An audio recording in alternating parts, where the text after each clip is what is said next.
Welcome back to my channel. My name is Nayri, also known as Wedding Fashion Expert.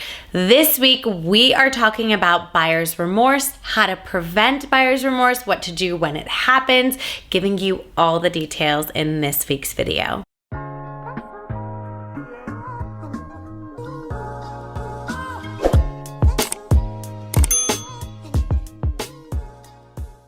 Before we dive into this week's topic, please be sure to give this video a thumbs up, subscribe to my channel, drop me a comment below, let me know if there's a particular video topic you'd like me to create a video on for you, or if you just have a question, anything that you need help with wedding related, drop me a line below. I am here for you, guiding you along the way leading up to your special day. For those of you that are new to my channel, welcome. I am so honored that you have found me. I am, of course, a wedding fashion expert, stylist, buyer, wears so many different hats at LOVELLA Bridal, located in Los Angeles, California. For daily content, please be sure to follow us on Instagram at LOVELLA Bridal, at LOVELLA Plus, and at Wedding Fashion Expert, and hit that follow button on TikTok at LOVELLA Bridal and at Wedding Fashion Expert as well. So many comments on my channel about buyer's remorse, success stories, people stressing out over it. Sophia specifically wrote in saying, would love to hear your thoughts on how to avoid buyer's remorse and regretting the dress picked months later. And also other people have asked, what do? I just bought my dress. It's been 24 hours and I'm freaking out. How do I handle this situation? Last week, we also talked about another topic regarding trend cycles and brides regretting the dress that they bought once the dress comes in after all that time has passed. So if you're interested in hearing more about that, that was last week's video. I will link that for you below. I will also link another video that I have created on how do you know you have found the right wedding dress.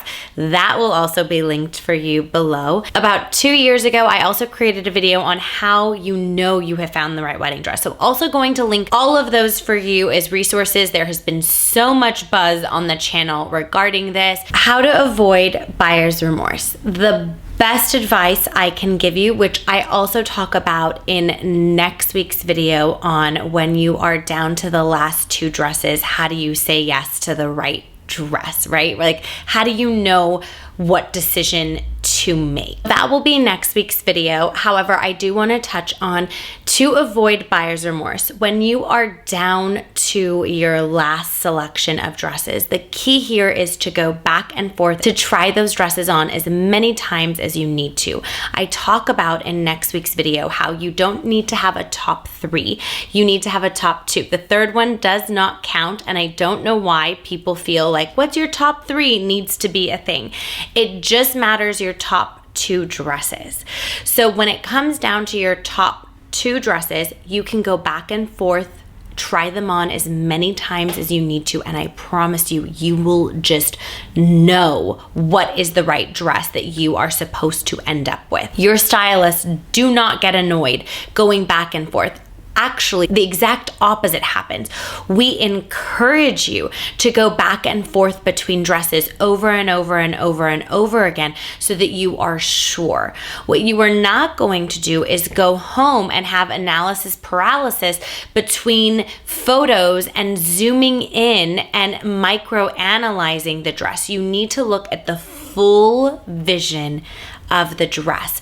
I want you to see how it looks in photos. So we're going to snap photos of you in the dress. You're going to stand in the dresses and you're going to look in the mirror and also look at the photo while you are in it and remember how you feel.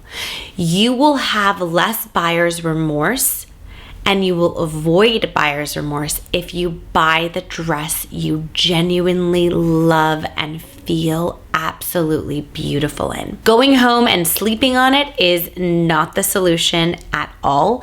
You need to make the decision while you are in the dress. I talk more about this next week as well, so you'll definitely want to tune into next week's video. Another thing that you need to consider is oftentimes brides make the decision for their dress based on price. If you're in between two, or maybe you're compromising the decision because you want to save money and you're logical and you're responsible with your finances. However, I'm not encouraging you to be irresponsible. That's not it at all. And it's not to say that you can't get a phenomenal dress at a great price point. That's not at all what I'm suggesting.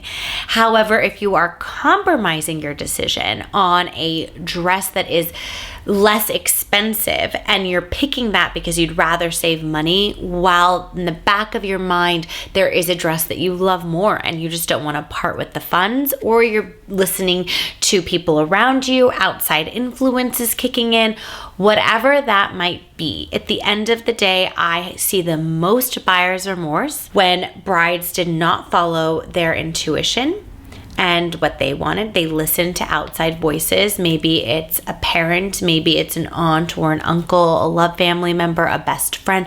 Maybe it's your fiance who isn't seeing the dresses on you, but giving opinions, and that's swaying your decision. I highly discourage you to go based on what your fiance is saying, unless your fiance is a part of the dress shopping process, which I have happen often, like no judgment, but it is fun to keep it a surprise if you're able. Of course, keeping it a surprise is just fun. But if you are getting external influence and they're not a part of the process trying dresses on with you, I highly, highly, highly discourage you asking their opinion or considering their opinion. And subconsciously, it may impact you even if you don't realize it. So be very, very, very careful. I talk about this in my book. I have a book called I'm Getting Married and Have Nothing to Wear. It's the ultimate guide to finding you your perfect wedding dress. And I talk about the bride's secret. The bride's secret is that she actually doesn't show the dress to any external people, that we're not involved in the dress shopping experience in person firsthand, and you decide you're going to surprise everyone. I also recommend doing this if you don't want to bring a lot of guests with you during your shopping experience and you want to keep the count number down. I also encourage you to tell everyone that you are keeping your dress secret from everybody, not just your fiance. These are all things that can help you prevent buyer's remorse, because you are allowing yourself to think clearly and really make the decision based on style, look, and feel, and confidence within you versus any other external factor that may come in. So that when later down the line, buyer's remorse may kick in, which it's very common for brides to analyze photos after they've purchased or see new designs that have come out, which I talked about in last week's video, to see all these new designs and to feel like, I've made the wrong decision. I want to encourage you by telling you that the new designs you're seeing, you wouldn't have been able to order on time for your wedding date anyway. So don't let that mess with your head. You couldn't have had that dress with the lead times that it takes to order dresses. So don't let that sabotage your brain and make you feel down about the decision you've made. Be self-aware when you find yourself doing analysis paralysis, when you're over-analyzing everything, zooming in, not looking at the full picture, focusing in on certain characteristics of the dress versus the whole thing. Oftentimes I tell you, you are so close to a mirror. I want you to step away, close your eyes for a moment, reopen, and look at the full vision, and that way you can really see yourself clearly. I don't recommend going home and sleeping on it and deciding from the photos. If anything, I recommend going home and shutting everything down and not looking at it.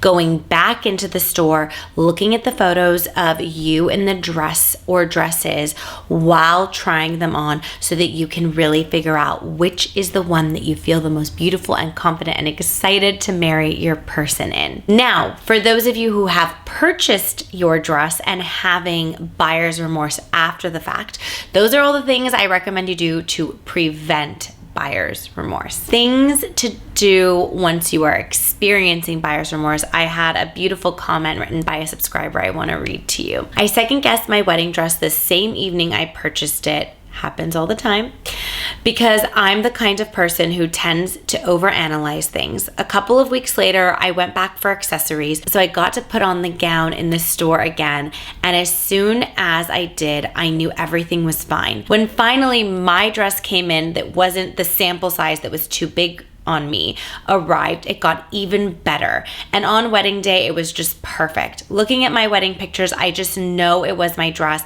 and I got to marry the love of my life in it. I just love that dress, so don't worry too much. You liked the dress at the store for a reason. Just trust yourself. Thank you for this comment. I love this comment so much because oftentimes, if you did everything I just mentioned, you will feel buyer's remorse somewhere down the line for whatever the reason may be. I want you to remember how you felt in it. This is also why I encourage you to not analyze photos prior to making the decision or after making the decision. Because when you're analyzing photos, you forget how you felt in it. And the most important thing is how you feel.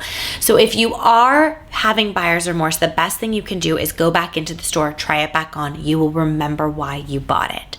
And maybe if there's something about the dress that you want to change, you could do that in alterations. Or maybe it's a fitted dress and you want to add an overskirt and you're regretting that you didn't go with the ball gown.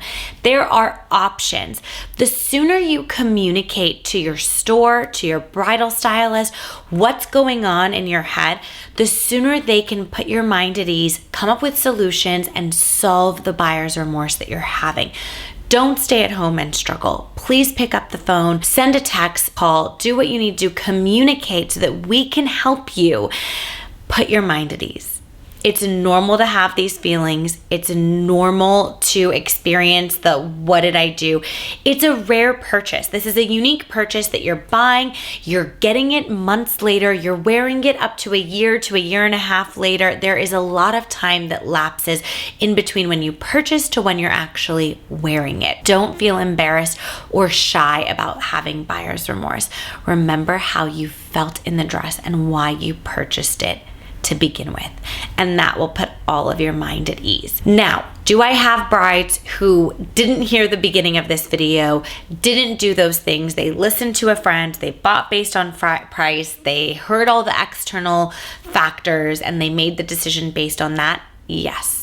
What ends up happening in that scenario? Oftentimes at that point, your solution would be you wait for the dress to arrive because it is a final sale, and then you sell that dress online and you buy the dress that you really do want, or you start shopping again. The sooner you do this, the better. The closer you wait to your wedding date, the more limited you are on options. So if you know you've made a wrong choice, the sooner you go in, the sooner you figure it out, the better. You're most likely not going to be able to get a refund on the dress. Actually, I know for a fact you're not going to get a refund on the dress because these dresses are made to order. That is why the dress is being specifically made for you, and unfortunately there's just nothing that can be done. But the sooner you recognize it, you can put the dress online, the original dress you ordered, you can sell it, recover funds, and buy the dress that you want. You wait too long, you're going to have rush fees, or it's not going to be an option. There's so much that goes into it. You could also opt for a sample dress in the store for a discount to save some money, but you need to think about your wedding dress just like you're going out on the town.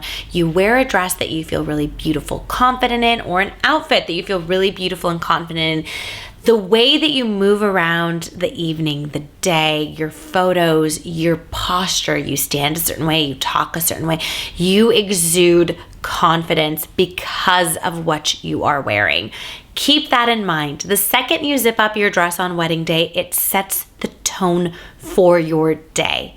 So I want you to pick the dress that you feel the most beautiful, excited, and confident to marry your person in. For the brides who decided to get the dress that's less expensive to save money and not get the dress they actually love, you're really doing so much more harm than just buying the dress you originally wanted to begin with. And there is nothing worse than walking down the aisle in a gown that you don't love or feel beautiful in.